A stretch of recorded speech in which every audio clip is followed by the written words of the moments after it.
Welcome to the Invested Dads Podcast, simplifying financial topics so that you can take action and make your financial situation better. Helping you to understand the current world of financial planning and investments, here are your hosts, Josh Robb and Austin Wilson. All right. Hey. Welcome back to the Invested Dads Podcast, a podcast where we take you on a journey to better your financial future and in an effort to better your financial future. Today, we are going to give our 10 ways, 10, count them, ways to save you money. All right. And these are going to be ways that most people can do. Now, they may not all apply to you, but hopefully you could take a couple of these and get farther down the road to savings. And there are probably some that, actually, if this don't apply to you, you probably just won't listen to this episode if you're like the guy who has a Ferrari. And you're good to go. So, anyway, let's just hit the ground running, Jump Josh. in there. Number one, what about your house? Yeah, so there's a couple things you can think about when you're looking to save money when it applies to your house. Now, again, if you're renting, this is a different situation, but if you own your home or have a mortgage on your home more particularly, this is two things. First is interest rates are super low. We've talked about this, right? We've talked about this in other episodes. We did a refi episode. We talked about that. Yep. What to do, all the ideas of what refinancing looks like, all that. Yeah, so check that episode out if Definitely. you're more interested about refinancing, but go ahead. So refinance your home. That may be an opportunity to free up cash flow. So we're talking about saving money. So if you refinance and you cut your mortgage payment down, you have extra cash flow each month to do something with, i.e. save. And that would generally be done through keeping the term the same, but getting a new low rate because rates are probably lower if you bought the house anytime in the past, really. Yes. So, yes, that can save you monthly money in your budget as well. Another option when you're thinking about your house is downsize. Yes. It's an option. A lot of people don't really consider that option, but if you don't need the space. Now, I know we're probably going to have someone email us saying, hey, my family gets together twice a year. There's 1,000 of us because all my kids have 7 kids, and we all get together and come. But do you really need to live in a 8,000 square foot lake house mansion with 2 of you? Yes. Maybe not. You have to. Maybe not. So yes, if you're retired, that you could probably live in something smaller. Maybe like go to one of your kids' houses for the holidays, or rent a place. Rent a room or a place somewhere, because those huge houses make for large mortgage payments, which you could, if you had a smaller house, pay less, which is great. If you own it, there's still more costs associated with it, from utilities, from heating and cooling space you're not using, more taxes, more insurance, more maintenance, and more work. Yeah. So a high level is don't let the sentiment. Don't try and keep up with the Joneses. Yes, but don't let your past relationship with your house keep you from making that decision. Don't fall in love with the property. Remember the memories, but it's not the building, it's the memories that are made there. Yep. So there may come a time in your life where you may say, you know what, as much fun as it was raising a family here, it just doesn't make sense anymore. Now, and we could make some new memories at a new spot. That's right. Now, I hear the mortgage payments, utilities, heating and cooling expenses, taxes and insurance, maintenance, those things we talked about, they're very affordable in cardboard boxes. Yes. Yeah, there's very little. So very overhead is quite low. Yes. No, but for real, we're not saying that. We're saying find a size of a space you need and allow the extra money you save to fuel your ability to travel, spend time with family, do things you want to do.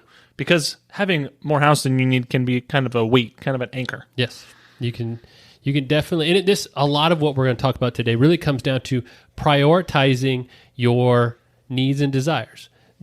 Can you have a big house? Yeah. What do you give up to have that? And that's just weigh the two and say, you know what? My family gets together here. This is the spot that everybody comes to, and they do it often.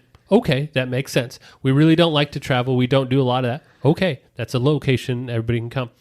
Just weigh the two. What are we giving up to keep this property? So that is a lever some people can pull. Yes. Number 2, consider your groceries carefully. Yes, I always look very hard at my groceries. Because they're delicious. Yes, there are a lot of choices.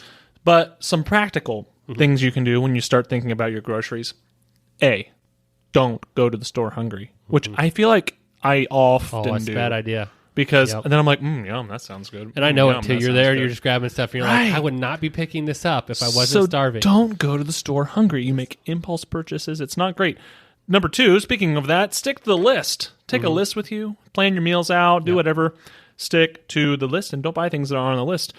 Another way to do this, and it's something that we've started using, Instacart. Yes. Consider delivery. You can't go off the list or go to the store hungry if you get your groceries delivered to your house. Unless the guy delivering is hungry, then you might be missing some groceries. I Yeah, don't know. that's going counterproductive there. But that's something we've done. It's not free. There is a cost involved, but some people can weigh out the fact that you might spend a couple dollars to save a couple dollars of impulse purchases or time even. Time equals money, and that's something good. People are going to debate me on this up and down, but I'm going to say it. This is controversial. Go for it. I don't believe that organic produce is worth it. I'm on the same page as you. I'm like, does that $4 apple? Is it really worth twice as much as the $2 per If it's pound apple? Honeycrisp, then yes. Oh, Josh, you and your But Honeycrisp. other than that, there's no reason to pay more for an apple. I think that all produce goes through the same FDA approval process. It's just a difference It's of deemed how they safe. treat everything. Right. It's But deemed safe. You're right. I'm on the same page, and where we live, there's a lot of farmers in the area, and the ones I am friends with and related to or talk to, Yeah. they all say the same thing: is you go through all the organics there for a reason, because they do go through extra stuff to make sure it's not treated with certain chemicals and stuff. But in the end, for most people, if you don't have some sort of issue from a health standpoint where you Right. need that, you're really just paying for the label Yeah. more than anything. Yeah. So that could I'm be on there. that could be a place to save a couple bucks here and there.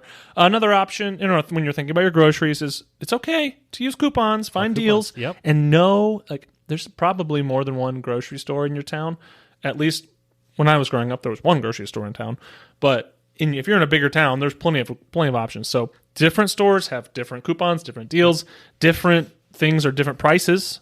And you might like different things at different places. Yeah, So and there's shop always around. like generic brands as versus to the brand names. We are big proponents. That's 4. We're big for not brand name foods. Like a knockoff Frito, it tastes a lot like a Frito. I bet Yeah, it. there's some things you got to go with the brand names. Coffee. I don't know. I've found there's a difference between you gotta have even Folgers. Folgers or Maxwell House is like the minimum. Like Aldi brand, we like Aldi a lot. So not the Aldi brand generic coffee. spoon into your hot water Ooh, stuff. instant That's- coffee. No, no. I don't do that. What do you do? Jif peanut butter. We like peanut butter. name brand peanut I'll butter. actually go off-brand peanut butter. Okay. I'm okay with that. Mac and cheese. Oh yeah. If you go off-brand mac and cheese, you're running some risks there. I'm going to be honest with you. And you're They're saving like 20 cents a box. it's really cheap anyway. Yeah. That's one in particular that I definitely go that route. And what's the other one that I'm just adamant about? Toothpaste. There's certain toothpaste that I like, and Crest, Colgate. Everybody has their like brand, and so like when it's not that, sometimes it's just not the same. So you know how I like Dr. Squatch. That's the soap I use. Yes. Dr. Squatch. And it's like naturally kind of soap, but I like it. It smells manly. Yeah. So I feel good about it. But they launched toothpaste. Oh, Manly toothpaste. manly. Is it bacon flavored? What do we got here? It's one of them. There's a different toothpaste at night and morning. Oh, wow. 2 different ones. Interesting. I didn't really plan on buying it, but it was part of a bundle I got Yeah. for like a early Christmas deal or whatever. And so I'm going to try. I haven't got Yeah, it yet. let me know. I'm going to try it. So Maybe night toothpaste and may morning. break me out of it. Don't use your morning toothpaste at night. Oh, that'd be weird. You'd be we'd be up all night. Oh, be is jacked it like up. like energy in it or what? I don't know. We're going to find out. All right. So, and we're going to preface this. We've went through 2 items already, but preface this with this is Josh and my opinion. Yes. None of this is fact. You can debate us on this. In fact, we would welcome questions. Well, it is fact that if you do these, you can save money. Yeah, Is it that's worth true. it, or do you Exactly. have value? Yeah, Then yeah. that's and a whole some other people thing. will debate us on these Yes. things. But these are just our opinions. And yeah, we see a lot of people and get a lot of questions on these kind of things. But that's kind of where we're at. So number Number 3, I'm saying don't buy a new car. Okay. Ever drive a bike. I'm saying unless I'm talking brand new car. Okay. Unless money doesn't matter to you, the benefit of buying a new car is far outweighed by the cost of buying a brand new car. Mostly because, if you're buying a brand new car, the likelihood of you having nowadays a new car's easy a lot of money. $30,000-$40,000. If you probably don't have that in your pocket, so you're going to finance that. And when you're financing something that's depreciating very rapidly in the very beginning, you're underwater instantly. And I don't like the idea of They always that. talk about It's how a much wealth you lose destroyer. value driving out of the parking Right. lot of the new car dealership. So that is a wealth destroyer, in my opinion. So I would be a fan of low mileage. So buy something used, but buy something low mileage from a brand you trust. Honda. Oh, that's just what I'm saying. I'm a Jeep fan. So he's a Jeep What do you fan. need to do? But buy it from a brand that you trust that is going to be less, and I think it's going to be less expensive over time because that big depreciation hit is horrible. If you buy it after the depreciation hit, it still lot better off. depreciates, but it's a lot slower. Yeah, I agree So- with you with that. And what do you get? If you're buying a 2-3-year-old car as opposed to a brand new, there's really not a lot of wear and tear on that for what the average person keeps a car for. True. So if you hold your car for 7 to 10 years, between having a 10-year-old and a 12-year-old car, not a big difference there, really. And technology in cars, it's changing, but the 2-year difference isn't really going to be that big of a difference. Another couple bullet points on that is you can save more money even if you buy it not from a dealer. So obviously, There's a markup there, yeah. used cars dealers, new car dealers, they all are in there to make money. But if you're buying a used car, you're going to pay more for that used car at a dealership than you would if you found it on Craigslist or Facebook Marketplace and did a private party transaction. The best deals come from people selling cars. Yeah, really. So keep an ear out, and if you're looking, give yourself time. Don't have to buy something right away. That's a good position to not be in. But say, hey, in 3 or 4 months, when the right deal comes along, I want a new Accord. And then put the word out, and someone is probably going to sell one. Yep. Also, maintenance records. Buy a car with maintenance records, especially something with higher mileage. You want to know what's been done. It's going to have had maintenance records or maintenance done to it. So if you don't have those, you could be buying something that's going to cost way more money in the long run. They said, "Oh, you're supposed to change the oil." There's 70,000 miles on it. Probably gonna walk away. And some problems there. And be okay with walking away. Yes. If you go and look at a car and it's not all it's cracked up to be, or you're unsure about it, it's okay to walk Yeah. away. So that's a good thing. to do. Last time we were looking at a car for our family, I built a spreadsheet because I love spreadsheets, and was tracking, and I was watching online, looking for it, Yep. had a list of what I wanted, and had this nice sheet to track which one had what and everything. And we were about 3-4 months into it, and my wife's like, "Are you just going to buy a car yet?" And I'm like, "I got to wait and find the one I want." right. We ended up driving about an hour and a half away to get it, and it was great. And it was Michigan, right? Yep, worth the time, worth the trip, and to find what you want for the price that you want. So now, for some people are great when it comes to knowing cars and what to look for if you do a lot of your own maintenance and issues. The dealership, the plus side, and part of what you pay for is someone's already looked at that car. Yes, they exactly. bought it from somebody, and they've looked through it and fixed up or tuned whatever they need to. So if you're uncertain and you don't have someone you trust to come with you to do that, understand that is part of the markup is you have at least something there to know that somebody looked at it. So I've bought cars from dealerships. I have too. I'm not great with vehicle maintenance. I'm not as handy on that side of life, but you're right. Buying from a private individual is you save that markup.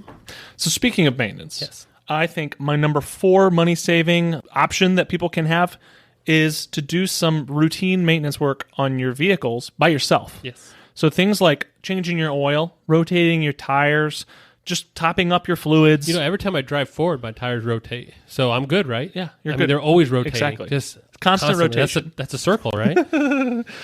Even things like headlight filter or headlight bulbs and air and filters and stuff like that. These are all things that you can do yourself very easily. They take very little time, very little knowledge, and you can't really mess them up. Although if you don't put oil in it when you change the oil, that would be a bad thing. You But can't just empty it out. you can do this at home for a fraction of the cost. You could do it if you took it somewhere to get done. So my advice is learn from YouTube because it's great. YouTube can tell you how to do anything. I was replacing a fog light, so like one of the low lights on my Pilot. So I bought it. I don't know, 6 months ago You now. unscrew it like a normal light. Super easy. So it was the actual lens that was broke. Oh, yeah. The bulb, fine. So it worked. But I bought a used lens on eBay. Now my vehicle's old, but the thing was broke and I was going to fix it when I got the chance. Well, I finally had a chance the day after Thanksgiving, didn't have work. So I decided, hey, what's it going to take to go out and work on this? So I'm like, hey, babe, I'm going to be in and half an hour. This should be real Super quick. easy. She knows now, after all these years, that it's going to be more than twice as Be in 2 long. hours. You're going to bust a knuckle and get a little frustrated at some point. Well, long story short, to change the fog light lens, not the bulb was fine. I had to take the entire bumper off. Oh, yeah. The entire Crazy. front bumper. So I did that. But anyway, I learned how to do that from a YouTube video. So I'm a big proponent of YouTube. This weekend, I had to mess with our washing machine. And same thing is ours doesn't have a front access panel to get to stuff. There's a drain valve that has a filter in it that stops clogs. So I had to pull it out, take it off the backside, and I'm just Google, same thing, YouTube. Yeah. Find it, watch a video, Right. know how to do it. It's awesome. So good. It's awesome. But So- you never know. My wife always knows when I'm working if I come in and I need a Band-Aid. Exactly. That's how you I know I'm doing I've something. never done a If job. I don't, if and I not don't get a busted Band-Aid, I knuckle. must not have been doing anything. right. I must have been Sit on the sitting around. couch. That's still, I hurt myself. Another benefit to doing some of your own work, and I'm not talking major things, Yes. I'm talking minor things, is that when you're working on your vehicle, you can spot other things to preventively take care of them. So, like, I was doing an oil change on my wife's van a couple weeks ago. Went smoothly. It was no problem. But while I was under there, I was like, well, this heat shield has a little rattle thing. I'm going to tighten this up and fix it while I'm here. And it was great. So, like, these little things you can do instead of things causing bigger issues down the road. Piece of advice is get what's called an OBD2 scanner. You can get them on Amazon. You can get them at a car store. It's the same thing that AutoZone or whatever will plug in and read the code when your check engine light comes on. You can buy those things for like $50 or less. And then when your check engine light comes on, you scan it and you know what the code is. You can Google what causes that issue. And then either A, decide to do it, fix it, or B, find someone to do that for you. So building on that, I say never repeat it. Never, ever. Never, ever, except for sometimes, take your vehicle to a dealership to get the work done, because independent mechanics are a much better option for most people. Now, I'm going to have a disclaimer, but most people will be better served on a cost basis and a service basis from an independent mechanic. And I thank you, because my mechanic in Findlay is one that you told me about and you use, and so it's awesome. great. They're wonderful, but I feel like that is a much better bang for your buck than a dealership. And I feel like you get to know them, you trust Yeah. them, you understand, you have, in a sense, I don't want to say a relationship with them, but you have, they've seen your car. Yep. They know what's happening, and you have that communication. And so I just... And they'll be honest feel with like, you. Yeah, they do. So you find one you could trust. You're Yep. right on that. Now, Especially- going back to your OBD2 scanner real quick. OBD2, Now, if you want to save even more money, you know what I'm going to say, but AutoZone and those places do it for free. So you have your spouse take it in. But what if you're scared to drive your vehicle with the check engine light? Man. Then you have it towed over there. No, I'm just kidding. Yeah, then you need your scanner. When Then you call Austin. When you for drive his an old scanner. vehicle like me, you keep your scanner in your In the trunk. back. Just- it's that's there what ready to that's go. what I do. No They're joke. ready to go. But yeah, that's actually they will do it for free. They'll actually sell one to you as well. Yeah, probably. And some of those things you can actually just clear the error and see if it comes back. My rule of thumb is if it happens twice, then I take it seriously. If it's something minor sounding. So like I just look for smoke. That's when you know. Cars smoke when something's wrong. That's what I've learned. And so, see smoke, then you need to pay attention. And my disclaimer for Josh knows nothing. Don't listen to him. My disclaimer for the independent mechanic is if you own something that's like super rare or an exotic car of some sort, probably take it to the dealer. They know what to do on those. This is for like average Joes like me and Josh. Yes. And also, if you own something super rare or super exotic, you probably aren't listening to 10 ways to save money. So true. This episode might not be for you. Number 5, Josh, what is that? Yeah, so, all right, we're in a digital age, right? There's a lot of subscriptions. So, first of all, know what you're paying for. And I think we've talked about this in the past, but there's apps out there. There's ways of finding all the different recurring subscriptions, but pay attention to what you're paying for. Make sure it's still value to you first. Second, if there are subscriptions, is there a way of sharing that? Is there a way that you and family members or somebody could get the same value for that subscription without all of you paying for it? Right. Yeah, one example that comes to mind is Amazon Prime. Yep. So, like, it may not be cost effective for you and your parents to have Amazon Prime because you can have more than one address and credit card saved in Amazon Prime, and then when you order something, you just select it and you're done. You pay for it once. It's great. Other things like streaming services, which we have another episode about, but there are so many options. First of all, do you need all of them? Probably not. Probably not. Probably not. Have you really watched everything on Hulu to need Netflix as well? I don't know. Probably not. And if you did, that's a lot. That's impressive. That's a lot of watching. And all of these different services have different screen limits. Yes. And that's kind of how and you can pay more and get more screens or whatever. And if you have a big family, just pay to have additional screens instead of adding another service or whatever. That might be a better option. So, yeah, share subscription services. It's probably pretty cost effective. Yes. Now, there's a moral aspect of that, but that's a whole nother issue. Is there a more? Let's talk about it. Is there a moral aspect to sharing subscription services? No, there's not. As long as that's allowed within the way the subscription is set up, right. that is definitely part of the deal. Depending on that's why they put screen limits. Yeah, I would say if as long as there's screen limits, you're probably within the moral obligation to share your service. Josh, we're halfway there. 5 down, 5 to go. All right, let's take a break. Dad joke of the week. I got this for you. This is good. All right. What did Liam Neeson say when someone stole his copy of Microsoft Office? I will find you. You have my word. Have my word. I was thinking it was going to be something about Taken. Yes. So, you have my word. When that one came out, that was a good movie. You have my word. That is funny. Josh, number 6, plan ahead. Number 6, way to save money. Yes. Talk about planning ahead. What's that mean? Yeah, so this is more, you're not going to see extra money from this right away. Well, then I don't want to do it. Yeah, right. It takes work. This one, though, will, in the long run, help you. And it's really about budgeting. There are things that happen infrequently in an expense standpoint. An example that's coming up, Christmas.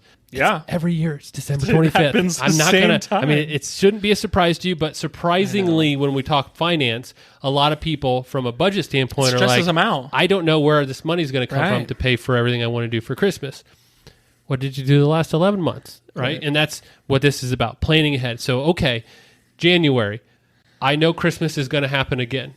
What if I set some money away every month to plan for and be prepared for it, which then in December, I'm not scrambling, either pulling money from accounts I shouldn't be or stopping my savings to the accounts because I don't have the extra cash flow. Yeah, what if you spent $600 on Christmas last year? Well, then $50 a month. Got it. Taken care of. Christmas is taken care of. Now, this also doesn't just apply to the holidays, but property tax. If you don't have that as part of your payments for your mortgage, if it's not rolled into that, property tax happens every year. If you're in those states that have property tax, I guess I should. It's probably a lot of people. Pretty much everybody. Insurance is the same way. Yep. Any kind of infrequent payments, make sure you know they're coming. Yeah, auto insurance. Auto insurance. If you have any kind of insurance set up for an annual or semi-annual payment, just know it's coming. Yep. Just be ready for it. Yeah, my advice is to kind of do your own. So like if you have the bank take care of your property tax and insurance, you're doing what's called escrow. Mm-hmm. So you pay a little extra every month. They put it into an account, and then when those bills come due, they pay it.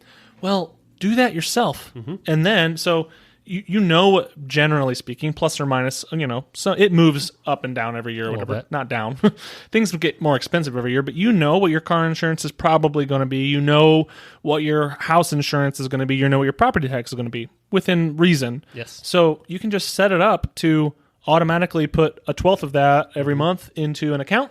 Yes. And then when it's ready, when it's due, you just write a check and you're done. Correct. So do your own escrow. Yeah. And so planning ahead, and this is, again, coming back to when we're talking through budgeting, it's really just being proactive with your money and thinking it through the best way of managing it. And this is one of the pieces, just saying, okay, I'm not thinking about today and tomorrow. I'm thinking about 6 months from now. Is there something I need to be thinking about? Vacation is another thing. If you like to take vacations, don't put it all in a credit card and then try to pay it off, because if there's interest there, you're going to pay extra for that vacation, and it's already happened. It's not as much fun. Right. Saving for it gives you that kind of anticipation of every time you put that money away, hey, this is for that awesome trip I'm going to do, and you can then enjoy it more knowing that it's already paid for. Exactly. Those type of things. Number 7, consider reducing the level of insurance on your vehicles. Wait a minute. That doesn't seem safe. Seems what backwards. Are you talking about? So obviously, legally speaking, you need to have insurance on your vehicles. Yes. And you typically need to have liability. Is the main legal requirement. Yes. You need liability.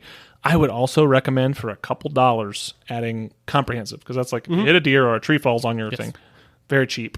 But liability and if comprehensive. you live in the Midwest, hitting a deer, I did very, it this year. It's very hitting yes, a deer it happens. So those are like that's like basic insurance. But if you drive an old vehicle, maybe that used vehicle we're talking about. So my wife and I drive 13 and 11-year-old cars.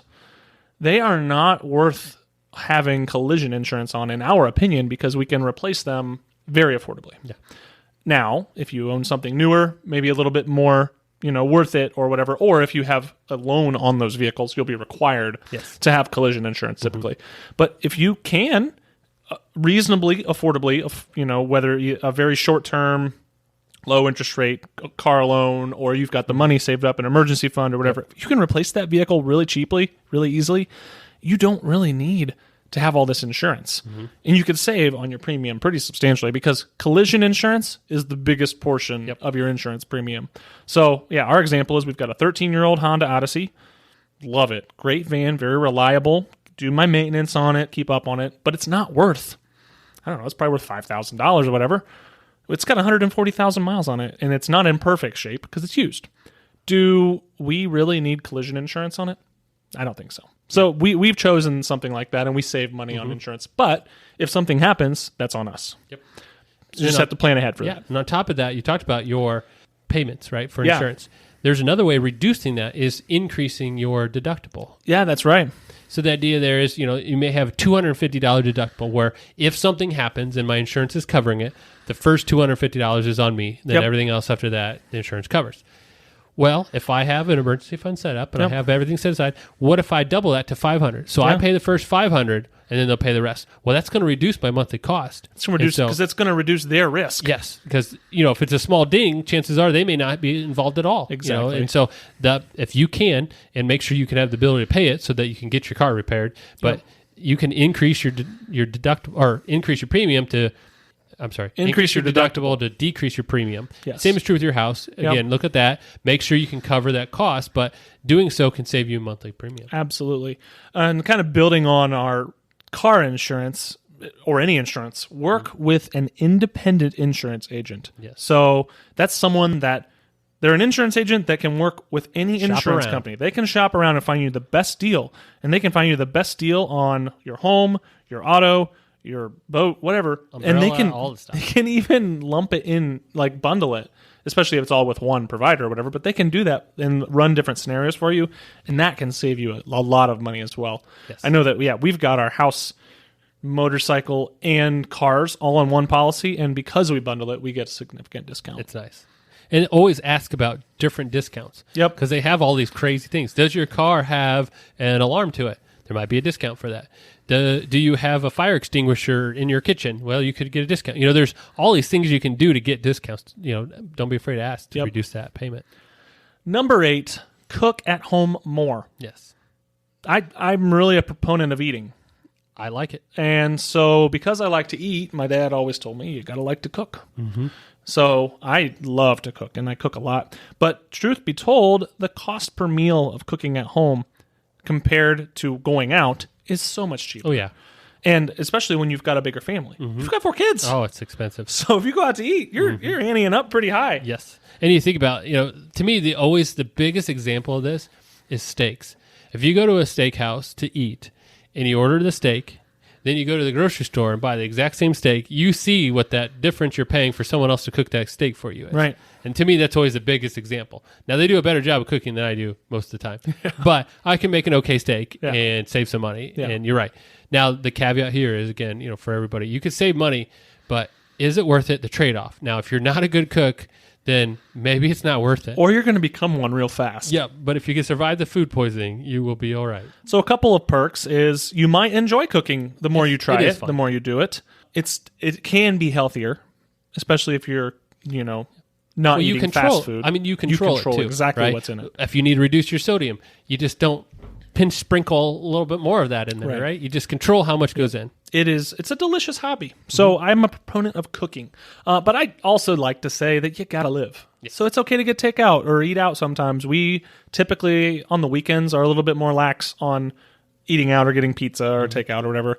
But typically during the week, we do a good job of planning for and cooking ahead. Yeah. Another thing is to make sure you eat those leftovers. And this is still cooked at home or takeout. Doesn't matter. Don't throw them away. I am surprised by how many people will not eat leftovers.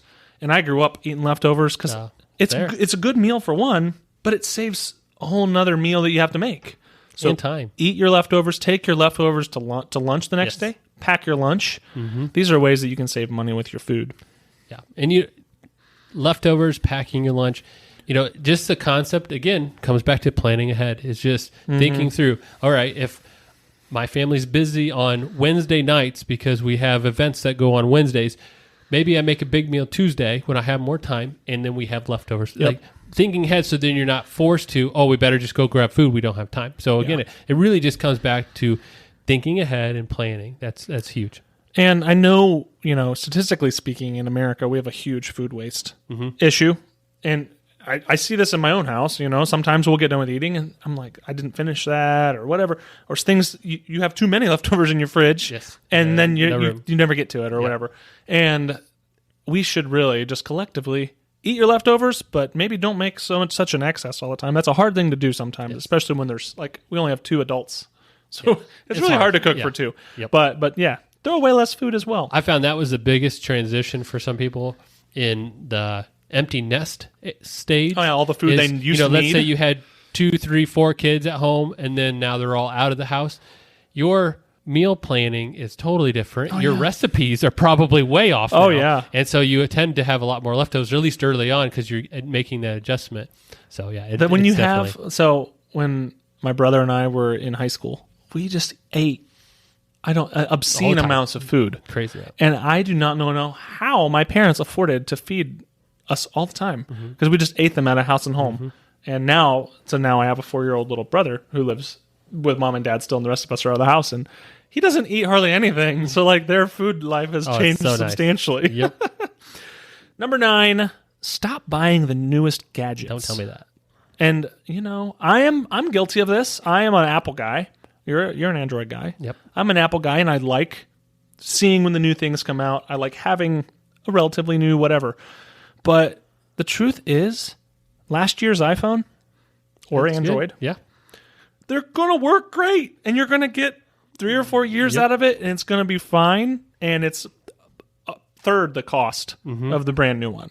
So just not having that need to constantly have the newest and the latest and the greatest is a way to save money because you're not spending money on the newest and the latest and the greatest, because cell phones, like other things, lose their value really quickly. Yes, they do.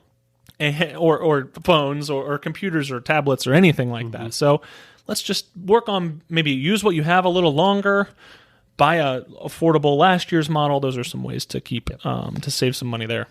And in general, when it comes to gadgets, it's really that they're trying to get that you need it because everybody else is going to have it type of mindset. And if you can really, again, step back and say, okay, what value does this add for me? Is my phone compared to the new phone that much different? What am I going to get? And you may just, if you just stop and think about it, slow down that purchase process and say, how much do I really want this? You may find that it's not as big of a deal as I thought it was. Yep. My camera with 7,000 megapixels. Do I need that extra 1,000? I don't. All I do is look at them on my phone. Right. It's just not getting any value. Yeah. I'm not looking by a 60 by 80 framed picture on my wall. I know. That's a funny thing because so TVs are the big thing pushing statistics, and 4K 1080 was the big thing 10 years ago. 4K. And then it went to 4K, and now there's 6K and 8K. I can't tell the difference between 1080 and it's all good. It's good.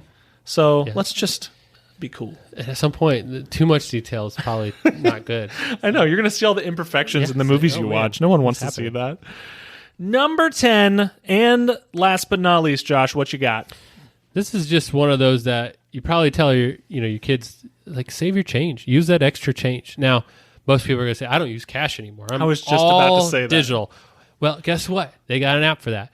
There are software that round up and automatically. So let's say I'm purchasing something and it's $11.95. It'll take that extra 5 cents, send it to a savings account, investment account, or something. But it takes that change that if I was using cash, I would have, and puts it somewhere. And that's really the concept, is just, in a sense, you're just rounding up your purchases and taking that little bit extra. And over time, it amounts to a decent amount of money. Right. And so, take your change, use your change, but just be, again, aware of where your money's going and automate that savings. Yeah. So if it's, whether it's rounding up or whatever it is that you do, that just says, okay, I'm being diligent and taking some extra money that I probably would have just lost track of if I was just going through daily life. I have a little thing in my car just with spare change, right? If I use cash, change goes in there, right? And it's just there for, need to tolls. put air in my tire or tolls or something. But in general, if that gets too full, grab some out, cash it in. There was a period in my life where I used cash a lot. I don't really anymore, but I was amazed with how much change, because I had obviously a little thing in my car, and I still do, but there's not much in it. Like, I need a quarter for Aldi, the car at Aldi. Yep. That's about it. But even the air pumps use Apple Pay now, so it's awesome. That's when air is expensive when you're using credit cards. And they charge you more. They do. They charge you more. It's ridiculous. So anyway, I had this little bowl I kept on my desk where I had the spare change, and I think I ended up having $20-some when I ended up taking it to the bank, because I was like, this is getting out of hand. Yes, it's getting full. So anyway, yes, use your change. Josh, guess what I brought? What do you got? I brought an extra bonus. This is an 11th way to save money. Oh, wait, it's not a way to save money at all. What if I told you there was a way to spend the same amount of money but have more money in your pocket? That's magic. That just doesn't make sense. It's like witchcraft. It's crazy. Nope, it's not. It's true. You can free up money in your budget by not focusing on spending money, but in fact, focus on making more money. So if you take on a side hustle, if you take on a part-time job, consulting, giving guitar lessons, something like that, you can have more money in your budget and spend the same amount of money. Yep. It's pretty cool. It's easier to make more money than try to find ways to cut. Well, and you there's only so much, like a lot of personal finance is related on cutting spending. Yes. And everyone only has a finite amount of spending that they can cut. But truth be told, we have essentially unlimited ability to make more money if we do more things. So that's really where a huge lever is that I think's potentially untapped from a lot of people. And it plays back into what I always say is the moderation side of life is you can focus so hard on saving that you're not enjoying life and you're causing people around you to not be happy to be around you, right? You could be kind of a Scrooge type of person, right? And that has its impact on you, it has a toll. And so instead of being so locked in on pinching every penny, you could say, well, I have some time. I could turn that time into additional money by utilizing a skill I have or something, like you said. So you're right. It's a great way of moderating between cutting your spending and finding more cash available. And kind of building on that, suppose that you meet your friend every day at the coffee shop for a cup of coffee, and that brings you a great relationship and great joy, but it's $5 a day. It's not the most conservative way to spend your money. Some people might not view it as the most responsible, but if that truly brings, if you can swing it, and that truly brings you joy and a great relationship, we're not going to be here to tell you to stop, because you've got to live. You've got to live. You can't just cut to the bone and all the time. It's really finding what are the things that bring me joy and bring me happiness, and what are the things that I could do without, and making the adjustments in between those. It's not just taking a big cleaver and cutting everything 20% and saying, here's where I'm at. Yeah. It's saying, okay, what are the spots where when I do make a cut, I'm okay with? Yeah. Right? And, like you said, going back to subscriptions, okay, I have 4 subscriptions. If I cut one, I may miss a couple shows, but in general, I'd be okay. Okay. Or would I rather cut down on my eating out? Maybe some people love watch. Maybe they just love movies. So I'd rather cut out eating out. And it's just a matter of find what works for you and make it happen. You're right. Yeah. So anyway, that is kind of Josh and I's list of 10 ways to save you some money. We are excited that hopefully some of these can be things that you can think about. I'm not saying go out and implement all of these things at once, but these are just things that as you see these expenses come up or whatever, just, hey, maybe this is a time to revisit our auto insurance or whatever. So as always, check out our free gift to you. It's a brief list of 8 principles of timeless investing. These are overarching investment themes meant to keep you on track to meet your long-term goals. It's free on our website. Josh, how can people help us to grow this podcast? Yeah, I would say based off this episode, if you have a savings tip you'd like to share, shoot us an email at hello@theinvesteddads.com. We'd love to hear about it. And if it's awesome, we'll share it with everybody as well in a future episode. But also subscribe to this. That way you get our most recent releases every Thursday. Review Apple Podcasts, which is great. It helps us with ranking, which then helps more people hear about us. And if you know some people that are talking about saving and would like to hear this episode, make sure you share it with them. And did you know that the Invested Dads podcast is free? Free. So what? It's free There's entertainment. savings right there. That's savings right there. So some people would pay big money for this, but I'm you sure. get it for free. All right, well, thanks everyone. Until next Thursday, Josh and Austin signing off. I'll talk to you later. Bye. Thank you for listening to the Invested Dads podcast. This episode has ended, but your journey towards a better financial future doesn't have to. Head over to theinvesteddads.com to access all the links and resources mentioned in today's show. If you enjoyed this episode and we had a positive impact on your life, leave us a review, click subscribe, and don't miss the next episode.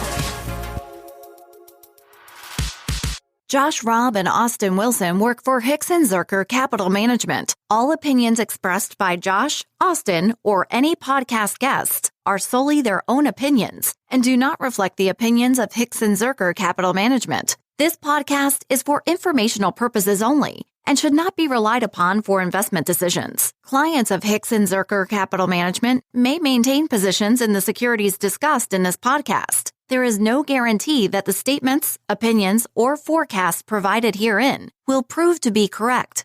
Past performance may not be indicative of future results. Indices are not available for direct investment. Any investor who attempts to mimic the performance of an index would incur fees and expenses which would reduce returns. Securities investing involves risk, including the potential for loss of principal. There is no assurance that any investment plan or strategy will be successful.